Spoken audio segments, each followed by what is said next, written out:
Hi friends, good afternoon. तो आइए बात करते हैं आज 10 तारीख 10 अगस्त एंड मार्केट क्लोज हुआ है 19543। आरबीआई पॉलिसी आज थी एंड इट इज़ अनचेंज। और मैंने आपको ऑलरेडी पहले भी कहा था कि ये लोग एक पॉजिटिव स्टैंस ही लेंगे और ये जो भी मतलब डिसाइड करे बुल्स को ही सपोर्ट होगा। मैं ये तो नहीं कहूँगा कि आज मार्केट ने एक बुल रैली कर दी, हाँ, लेकिन आज भी जो है वो उसी रेंज में अटका हुआ है जिसमें कल था। ठीक है, आज भी जो है इसने वो जो ब्लू कलर की ट्रेंड लाइन थी, मैं एक दो दिन में जो है ये मेरा स्क्रीन शेयर करना शुरू कर दूंगा। आप एक दो दिन बस खाली बेयर कर लीजिए। तो निफ्टी अभी भी जो है ऊपर रेजिस्टेंस के अंडर ही है और नीचे में सपोर्ट के ऊपर है। लेकिन आज एक अच्छी बात ये हुई है कि इतनी वॉलेटिलिटी होने के बाद भी, मतलब कोई खास वॉलेटिलिटी नहीं थी, 100 सवा 100 पॉइंट को वॉलेटिलिटी नहीं कहते। इसने कल वाली लो को ब्रेक नहीं किया। कल वाली लो है 19467, जो एक बहुत ही स्ट्रांग सपोर्ट है, 470। ठीक है, अभी तक आज तो उसने उसकी तरफ देखा भी नहीं है, सिर्फ 495 तक गया और वहां से घूम गया।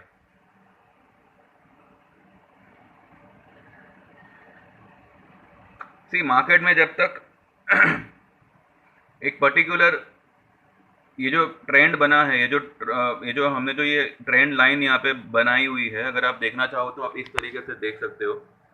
ये जो, ठीक है, तो ये जो ट्रेंड लाइन जो यहाँ पे बनी हुई है, जब तक इसके ऊपर या इसके नीचे ना आ जावे निफ्टी, तब तक जो है you cannot take any call on index. इसलिए मैंने आपको पहले भी कहा था कि ये हफ्ते के लिए जो है आप पूरा इंडेक्स को अवॉइड करो, निफ्टी को भी, बैंक निफ्टी को भी, बिकॉज कुछ नहीं होना, क्योंकि इंडिया विक्स बिल्कुल भी सपोर्ट में नहीं है। आज भी जो है वो सिर्फ 2.5% ऊपर है, ढाई ढाई टका भी नहीं है, इनफैक्ट 2.3, 11.40, यही उसका फिलहाल चल रहा है रेट। तो अब कल निफ्टी में कौन से लेवल उसको अटकाएंगे और कौन से लेवल उसको सहारा देंगे। तो नीचे में जो है अब 470, अगर कल 470 टूट के नीचे बंद होता है तो शायद 100 150 200 पॉइंट और नीचे चला जावे मार्केट।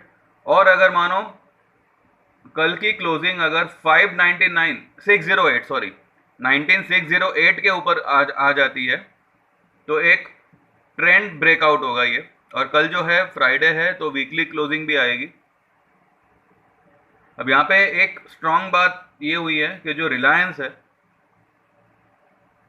उसने आज मार्केट को अच्छा खासा सपोर्ट किया, कल भी किया था। आज रिलायंस ने जो है दो क्लोजिंग दे दी है उसके ट्रेंड रेजिस्टेंस के ऊपर। ये अगर आप देखना चाहो तो you can have a look.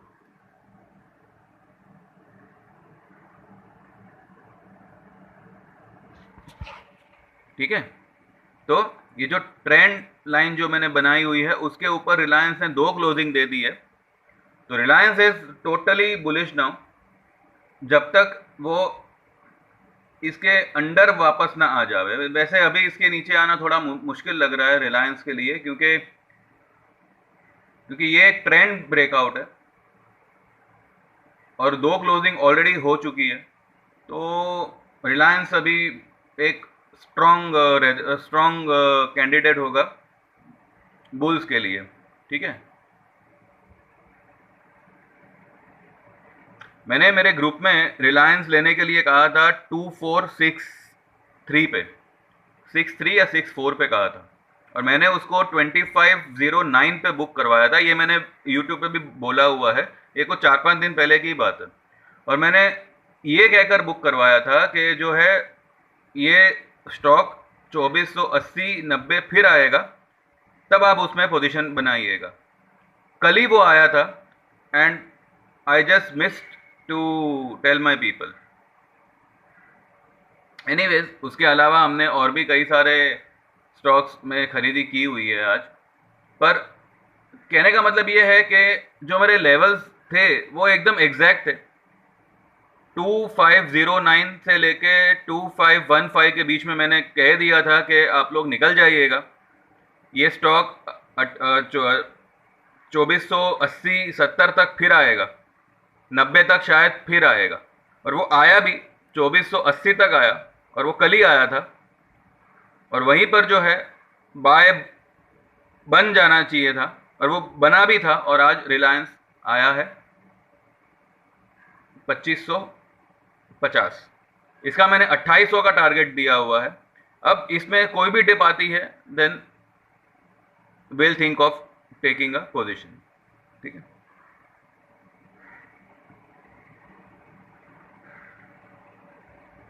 मैंने कल आप लोगों को एक पेट्रोलियम, एक ऑयल एंड गैस का एक स्टॉक दिया था, बीपीसीएल।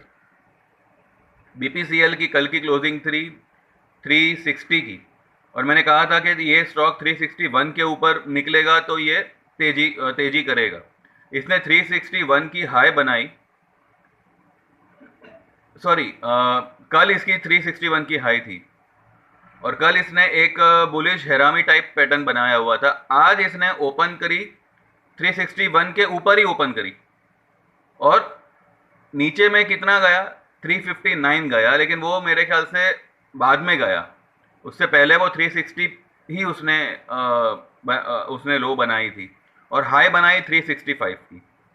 तो अगर आपने 361 पे भी आज अगर पोजीशन ली होती तो आपको आज कम से कम 4 रुपए का तो मुनाफा होता ही होता, यानी कि 1% कम से कम आपको यहाँ पे मुनाफा होता। लेकिन आपका ये मुनाफा सिर्फ 1% तक सीमित नहीं रहता, ये और भी आगे बढ़ेगा। ये स्टॉक का जो टारगेट होगा वो 380, और 380 क्रॉस होने पर ये स्टॉक 400 तक भी निकल सकता है। पर ये थोड़ा स्लो मूवर है, तो देखिएगा, अगर किसी ने लिया हो तो कॉन्ग्रेट्स। आज हम लोगों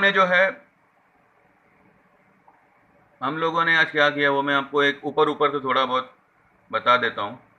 ठीक है,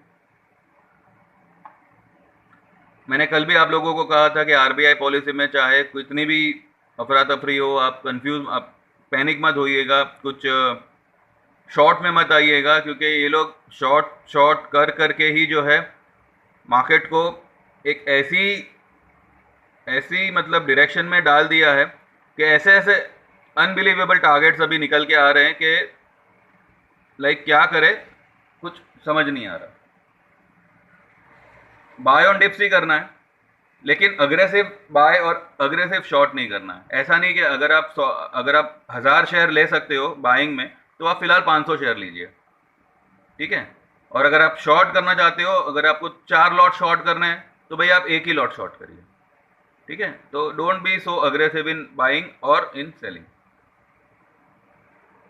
एक पावर सेक्टर का एक स्टॉक है जो आज हमने डिलीवरी उठाई है उसकी, सिप्ला। सिप्ला के लिए जो है हमने कल एक ट्रेड लिया था, इंट्राडे लिया था, 1260 का पुट लिया था 30 रुपए में, और उसको हमने बुक किया था 35 रुपए में। और मैंने कहा, और फिर हमने कहा था कि मतलब फिर से ये निचले स्तर पे मिले इसके पुट तो हम दोबारा करेंगे। तो एक बार तो कल हमने इसको बुक करके छोड़ दिया था, आज फिर से जो है हमने 1260 की पुट 29 और 30 के बीच में लिया, एंड उसको भी जो है 35 रुपीज़ में ही बुक करके छोड़ दिया।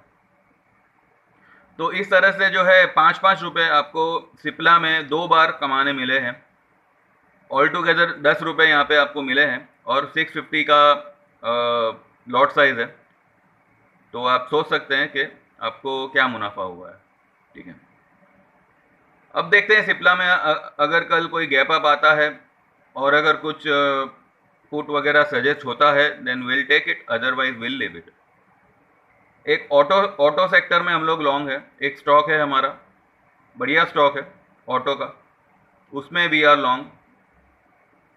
देन एक स्टॉक हमने यहाँ पे रिपीट किया हुआ है, पहले उसका टारगेट वगैरह नॉट एग्जैक्टली टारगेट, बट हमने उसमें थोड़ा बुक किया हुआ था, और फिर मैंने कहा था कि ज़रा नीचे आता है तो विल अगेन री एंटर। तो वो री एंट्री जो है वो आज हमने करी हुई है। It's a chemical stock.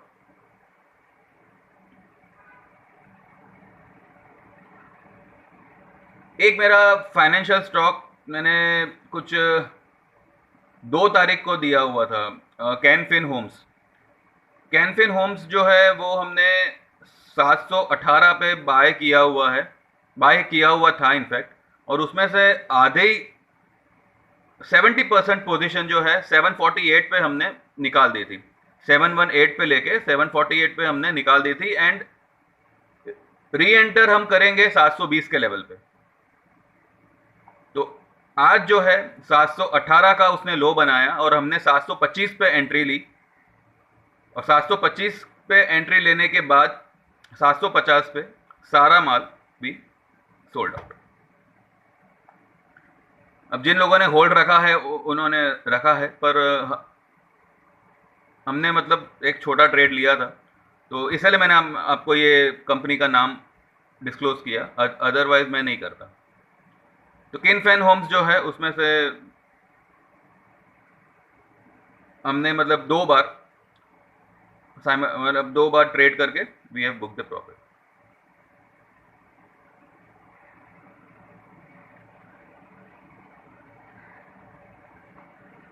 तो अब कल के लिए जो है मार्केट के क्या लेवल्स निकल के आते हैं, तो कल का जो लेवल है वो मतलब लेवल तो वही है 470 के नीचे अगर मार्केट निकल जाता है, एक आधा घंटा क्लोज दे देता है, तो वो 100-150 पॉइंट और शायद नीचे चला जाए। अदरवाइज 470 एक स्ट्रॉन्ग सपोर्ट है, एंड और मुझे लगता है कि शायद कल हो सकता है कि हम गैप अप ही खुलें और कल एक नई रैली की शुरुआत कर दें, क्योंकि मार्केट ने भले ये नीचे से इतना ऊपर आ तो रहा है, पर ये जो ट्रेंड लाइन है उसको ब्रेक नहीं कर पा रहा है, इंट्राडे तो एटलीस्ट नहीं कर पा रहा है। लेकिन एक बढ़िया बात ये हुई कि जो भी एफआईआई स्टॉक थे उसमें आज हल्की फुल्की सी बाइंग आई हुई है। मेटल स्ट्रांग हो रहा है। एफएमसीजी के लिए चलो मैं आपको एक और टिप देता हूँ, and this is going to be my last tip. इसके बाद मैं यूट्यूब पे कभी कोई टिप नहीं दूंगा। जिसको भी ट्रेडिंग टिप चाहिए they can join my 399 trading tip का ग्रुप, ठीक है। कल you can buy Britannia industries. कल ब्रिटानिया कहीं भी खुले, अभी उसने क्लोज करा है 4540 पे, ठीक है। 4500 तक आपको अगर ये मिलता है नीचे में, तो ब्रिटानिया बाय करिएगा। चाहे तो आप कॉल के रूप में बाय करो, चाहे तो शेयर के रूप में बाय करो। इसका आपको मिनिमम टारगेट मिलेगा 4720, ठीक है। नीचे में अगर आपको स्टॉप लॉस, वैसे तो ये स्टॉक में स्टॉप लॉस की कोई ज़रूरत नहीं है। अगर नीचे जाता है, देखिए ये स्टॉक बड़ा है, 4500 का स्टॉक है, तो 40-50 पॉइंट कुछ नहीं है इसके लिए। एक एक एक 1.5% का आप इसमें बफर रखिएगा। अगर नीचे जाता है देन ऐड अप, अदरवाइज जो रेट पे आप ले रहे हो जस्ट लेके रख दो 10 दिन, हफ्ता 10 दिन, ये आपको 4700 प्लस का टारगेट दे देगा, उसमें आप निकल जाइएगा, ठीक है।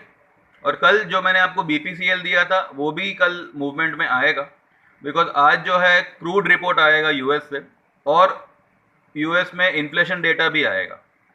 तो अब उनका इन्फ्लेशन क्या है क्या नहीं वो तो वो लोग जाने, लेकिन हमारे यहाँ पे इतना इन्फ्लेशन होते हुए भी आरबीआई ने कोई स्टेप लिया नहीं। इनफैक्ट उन्होंने जो है रेट को अनचेंज रखा है। अब उनका क्या प्लान है क्या नहीं वो अभी वो लोग जाने, क्या हमें तो सिर्फ ये देखना है कि भाई हमें उनकी चाल पे अब हमें क्या चलना है। तो हमें वही चलना है, बाय ऑन डिप्स ही करना है, बिकॉज मार्केट में फिलहाल बड़ी मंदी का ऐसा कोई मतलब साइन दिख नहीं रहा है। अगर मार्केट को आज गिरना ही होता तो आज ही उसके बाद में अच्छा मौका था। अब हम ये तो नहीं कह सकते कि बिकॉज ऑफ एक्सपायरी वो आज नहीं गिरा, कल गिरेगा, ऐसा कुछ नहीं होता। जब उसको गिरना है तो वो एक्सपायरी वगैरह कुछ नहीं देखेगा, लेकिन आज इसने कल का लो तक तोड़ा नहीं है, ठीक है। तो वो हिसाब से मुझे लग रहा है कि मार्केट में इंटरनल्स आर स्ट्रॉन्ग, और कई सारे स्टॉक्स है जो नीचे से रिकवरी दे रहे हैं। आज एसबीआई भी जो है, बैंक निफ्टी इतना नीचे होते हुए भी एसबीआई हार्डली 0.10 यानी कि 10 पैसा ही समझो, 10 पैसा नीचे में क्लोज हुआ है।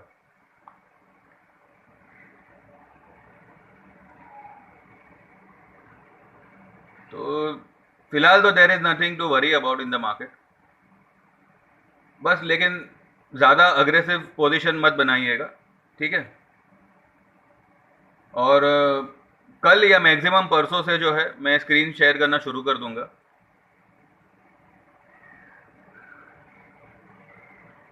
बाकी जिन लोगों को भी ट्रेडिंग टिप्स एट 399 ज्वाइन करना है, touchwood and with God grace एक अच्छा रिस्पॉन्स है। People are joining, people are benefiting by this and they are enjoying the service. तो मैं आपको ये सब फीडबैक दूँ, इससे अच्छा आप ही एक बार ज्वाइन कर लो और आप ही ये सब फीडबैक मुझे दोगे। तो don't waste your time. Market में उथल पथल तो चलती रहती है, लेकिन कौन से स्टॉक, कौन से टाइम पे कौन सा स्टॉक लेना, वो ज़्यादा इंपॉर्टेंट होता है। और सही समय पे उसको बुक करना वो सबसे ज़्यादा इंपॉर्टेंट होता है। आप स्टॉक तो एक बार ले लोगे, ऐसे मैंने कितने लोग देखे हैं जिनको लेना आता है लेकिन बेच नहीं पाते, क्योंकि अगर समझो 100 वाली चीज़ उनकी 140 होती है तो वो 150 के लिए रुकेंगे, फिर 160 के लिए रुकेंगे, और वही चीज़ फिर 140 से 120 हो जाएगी, 120 में वो लोग निकाल देंगे। तो ऐसे ऐसे लोग भी है जिनकी मेंटालिटी इस तरीके की होती है, जिनको मतलब लेना आता है, बेच नहीं पाते। और मेरा सीधा सीधा रूल है कि भाई आपके मोबाइल पे मेरे नाम का मैसेज आया कि buy so and so company, तो आप बाय करो, एंड मैं कहूँ कि sell so and so company, तो सेल करो, ठीक है। आपको इसमें कुछ देखने वगने की कोई ज़रूरत नहीं है। आपको अगर मतलब कहते हैं ना सेकंड एनालाइज, सेकंड ओपिनियन, उसकी भी कोई ज़रूरत नहीं है। वो सब कुछ मैं मेरे होमवर्क में कर ही चुका होता हूँ। आपको सिर्फ मेरे कहने पे बाय करना है एंड सेल करना है, और आपको आपका प्रॉफिट एंजॉय करना है, दैट्स इट, ठीक है। फिर भले वो एक दिन में आता है या हफ्ता भर लगता है, आपका प्रॉफिट आना कंफर्म है, मीन्स कंफर्म है, ठीक है। ये सर्विस जो है वो एक महीने की होती है, और इसका मैं 399 एवरी मंथ चार्ज लेता हूँ, ठीक है। और जो भी स्टॉक्स होंगे, इररिस्पेक्टिव ऑफ निफ्टी या इररिस्पेक्टिव ऑफ इंडेक्स, चाहे कोई भी हो, अगर कोई बैंकिंग स्टॉक हुआ तो ज़रूरी नहीं है कि बैंक निफ्टी गिरेगा तो वो स्टॉक भी गिरेगा। हाँ ठीक है, थोड़ा बहुत पॉज ले सकता है, पर मेरे स्टॉक ही ऐसे होंगे कि वो गिरती मार्केट में भी अगर मैंने लॉन्ग कॉल दिया हुआ है तो वो तेजी करेंगे या फिर पॉज हो जाएंगे। कभी कभार ऐसे होगा कि वो थोड़ा बहुत ऊपर नीचे होगा, लेकिन वो नेक्स्ट डे फिर से रिकवर करेंगे। कोई मतलब कहते हैं ना कि एक बार भाव निकल गया अब सालों लगेंगे या महीनों लगेंगे आने को, ऐसा कुछ नहीं है। अब एक बार ज्वाइन करिए, definitely I am telling you, you will be in a big benefit and you will enjoy the service. तो मेरा नंबर है 9082503553। WhatsApp me and get enrol for 399 trading tips and enjoy the benefits. कल Friday है, तो कल से दोस्त जो लोग ऑनलाइन टेक्निकल सीखना चाहते हैं, टेक्निकल चार्ट वगैरह सीखना चाहते हैं, 5 दिन का कोर्स होगा और 5000 की फीस होगी। इसके अंदर आपको पूरा market, each and everything, plus minus A to Z, सब कुछ, कि भाई आपने चार्ट खोला और आपको थियरी पूरी आपको ज़बानी याद हो गई, फिर जो एक्सपीरियंस आपका होगा उसमें आपकी ये थियरी को आपको कैसे मर्ज करना है, और एक स्टॉक के लिए आपको एक